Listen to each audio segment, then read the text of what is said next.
상원에 사는 좋은 아침입니다. 좋은 아침입니다. 좋은 아침입니다. 그 세상의 모든 것들에는 가치라는 게 있잖아요. 가치, 그렇죠? 근데 이 가치가 절대 가치가 있고 상대적 가치라는 게 있어요. 무슨 얘기냐? 10,000원짜리 볼펜하고 100,000원짜리 볼펜, 어떤 게 더 비싸고 어떤 게 더 싼 거예요? 10만원짜리가 더 비싸죠. 10,000원짜리 모나미 볼펜하고 100,000원짜리 몽블랑 볼펜, 어떤 게 싼 거고 어떤 게 비싼 거예요?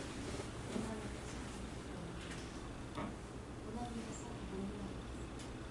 10,000원짜리 모나미가 싸고 100,000원짜리 몽블랑이 비싸요? 아무 말 대잔치.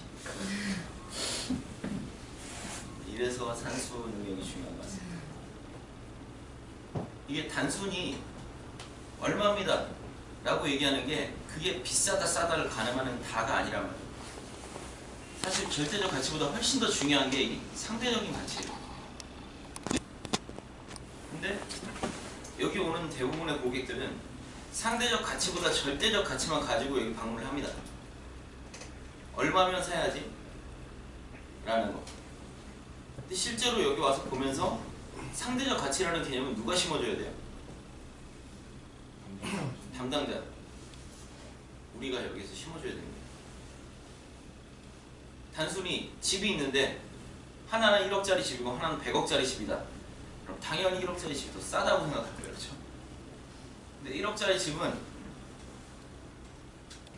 그냥 주변에 아무것도 없는 논바닥 중간에다가 그냥 대충 시멘트 발라가지고 철근 하나도 안 넣고 대충 집어넣어놨어요. 화장실도 막 박혀있고. 여러분들이 생각하는 최악의 집을 생각하시면 되겠습니다. 그게 1억이고 100억짜리 집은 한 10,000평 정도 되는 땅에 대저택을 지어놓고 그 주변에 인프라라든지 교통이라든지 앞으로 향후 미래 가치까지 엄청 좋게 만들어놨어요. 그러면 어떤 게 더 싼 거예요? 내가 그걸 살 수 있냐 없냐의 문제는 뒤로 미루더라도 100억짜리 집이 훨씬 더 싸다라는 개념을 충분히 심을 수가 있는 거예요.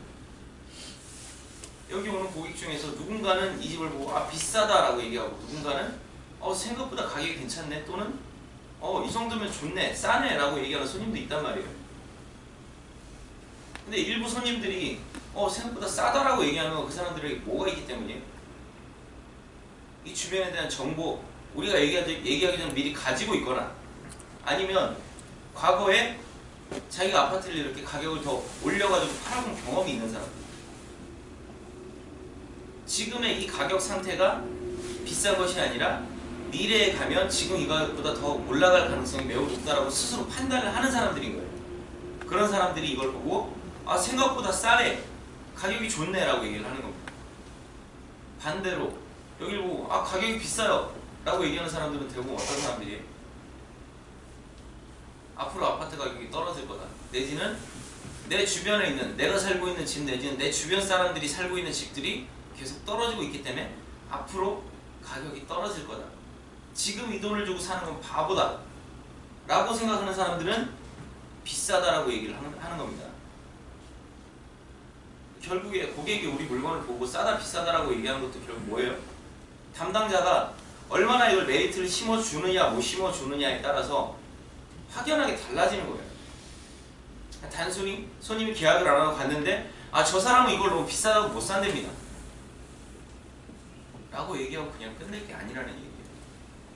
더군다나 지금 우리 전단지로 제일 많은 손님들이 오고 있는데 대부분 어때요? 굉장히 절대적 가치가 싸다라고 생각해서 여기를 방문을 하는 거예요. 그럼 우리 여기서 뭘 해줘야 돼요?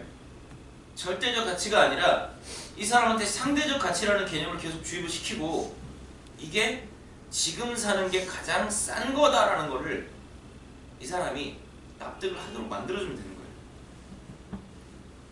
이런 개념에 대해 아예 모르는 상태에서 손님을 만나면 어떨까요? 1억 2천인 줄 알고 왔는데 4억이야, 4억 3천이야, 3배가 넘게 오릅니다. 할 수 있어요?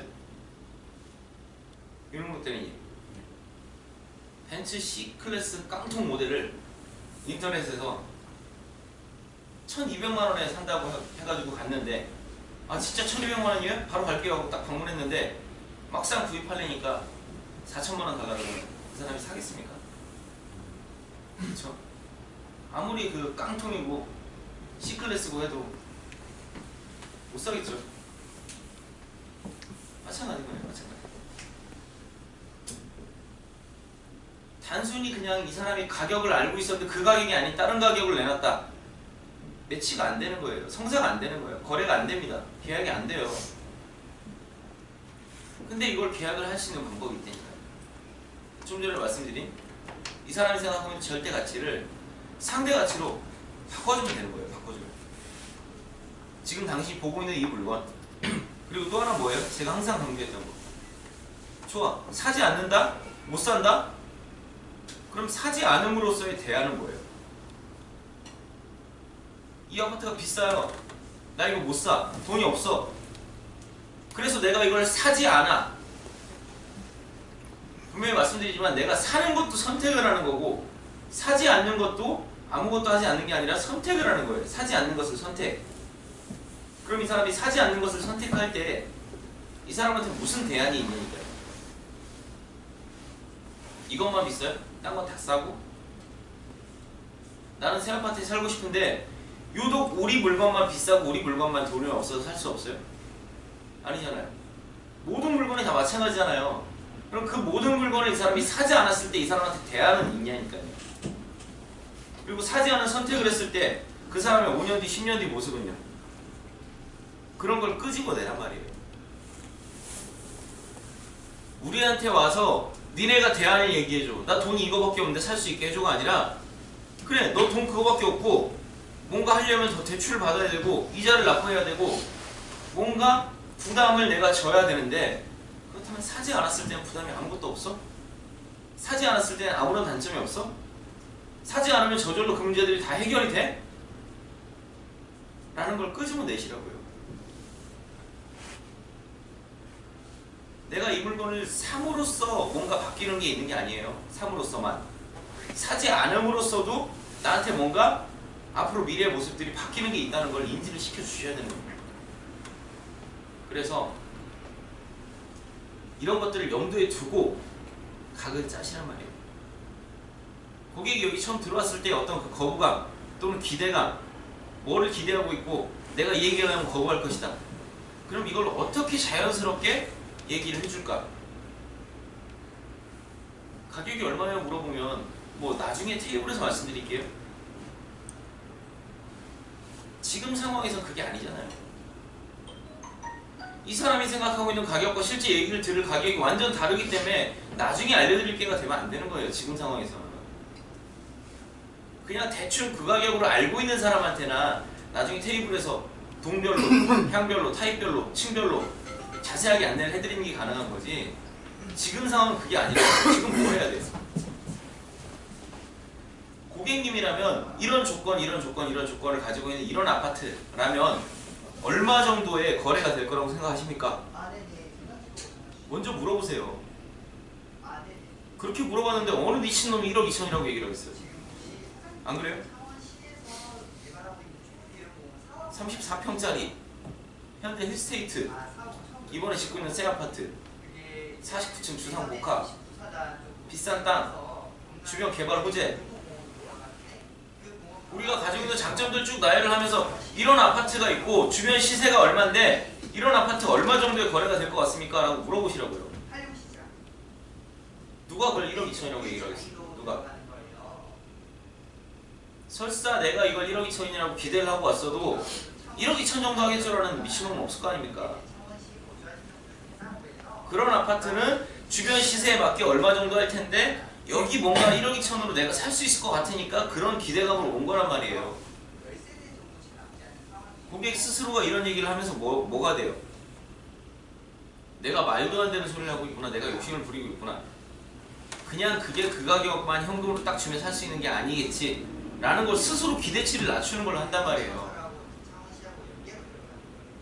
뭔가 충돌할 수 있을 걸 최소화 시킨 다음에 이걸 얘기를 해주고 이 가격인 게 이유가 이 납득이 갈 수 있도록 그 사전 작업을 한 다음 얘기를 해줘야 되는 거지 무조건 뒤로 밀었다가 한 번에 꽝 터뜨리면 어떻게 됐습니까?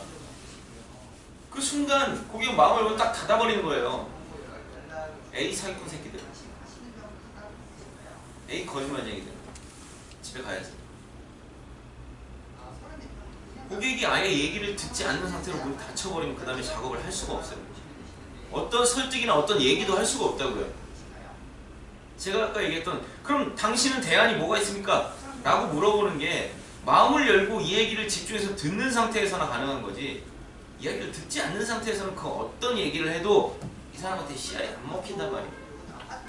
담당자가 해야 될 역할이 뭐예요? 나중에 팀장님이 감도를 올리기 위해 사용하는 것들을 내가 다 끄집어내서 이미 이 사람한테 내성이 생기게 만들어버리고, 팀장이 다시 들어가서 얘기를 해봤자 아까 들었던 얘기 그거 됐고 이거 1억 2천이라며, 이런 상태를 만드는 게 담당자가 할 일이 아니란 말이에요. 고객이 마음을 열고 이걸 듣게 만들어야 된다고. 가장 중요한 거는 내가 더 많이 알아서 고객한테 내가 더 많이 전달을 하는 게 목적이 아니라고요. 담당자의 목적이. 그럴 것 같으면 내가 계약까지 써야지. 왜 안 돼요? 왜? 내가 담당자 하면서 내가 팀장 안 붙이고 계약까지 써야죠. 그럴 것 같으면. 그렇게 못하잖아요. 못할 거면 선을 넘지 마시라고요. 팀장이 해야 돼, 클로징하면서 해야 될 멘트들을 절대 내가 끌어다 쓰지 말라고요. 이걸 더 궁금해하고 나도 그게 궁금하다. 우리 같이 팀장님한테 한번 말씀을 드려보자. 좀 더 자연스럽게 이걸 연결시킬 수 있는 걸 연구하는 게 담당자가 할 역할이지. 팀장님이 저 멘트 하니까 담당자 팀장님이 저 멘트 하니까 손님이 감도가 쭉 올라가네?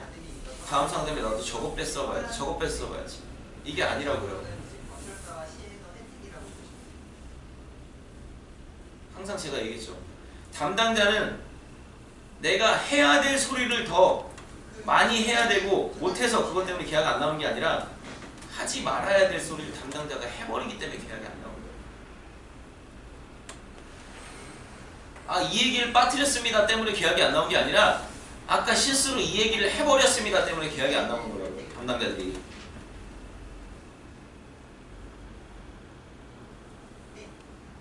물건에 대한 브리핑을 내가 완벽하게 할 수 없다는 거예요. 이 사람이 얘기를 듣게 만들어놔야 돼. 듣게. 손님을 어떤 상태로 만들어 놓으라고 했지 제가. 이 손님을 마치 내가 다 이미 계약 직전까지 만들어 놓은 것처럼 착각을 하지 말라고. 아시겠죠? 네! 오늘 오브 스피치 누굽니까?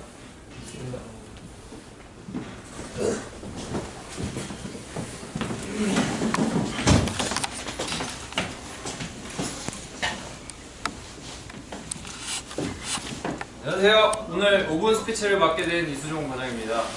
오늘 제가 말씀드릴 주제는 여기 MK 직원들과 빗대어 본 저 자신입니다. 우선 저는 황 팀장님처럼 이렇게 푸근하거나 이렇게 다양한 지식을 갖고 있지 않습니다.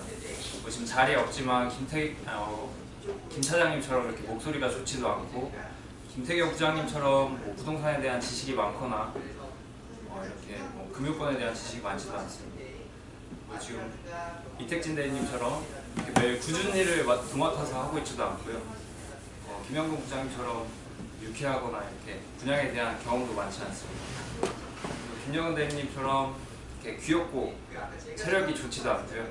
지금 자리에 없으신 송혜교 실장님처럼 인자하거나 이렇게 친절한 모습을 갖고 있지도 않습니다. 그리고 여기 김준석 대리님처럼 이렇게 유머러스하고 재밌지도 않고, 오 실장님처럼 밝고 주변 사람들을 챙겨주지도 않고 있는 것 같습니다. 그리고 노 과장님처럼 아직은 이렇게 매사에 열정적이지도 않은 것 같고, 백 과장님처럼 잘생기고 키가 크지도 않은 것 같습니다.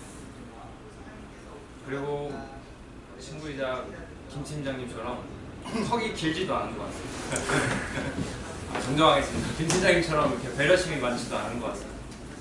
그리고 박 대리님처럼 농구를 잘하거나 단점을 고치려 이렇게 노력하고 있지도 않은 것 같습니다.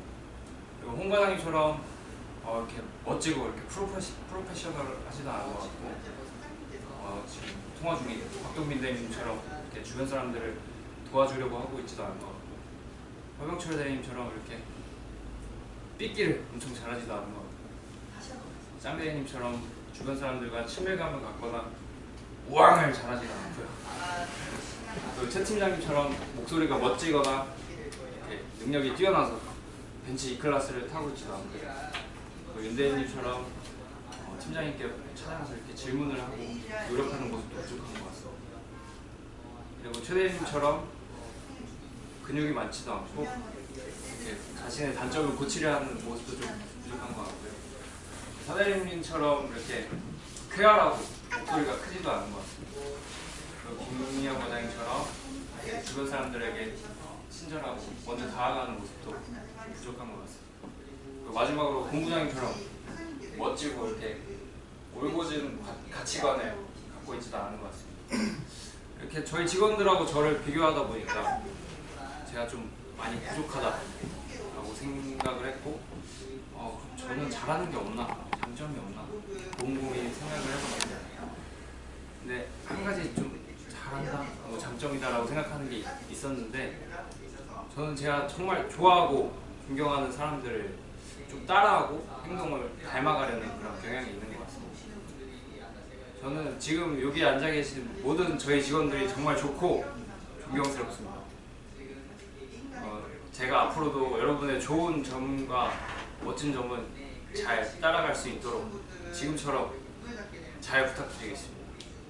이상입니다.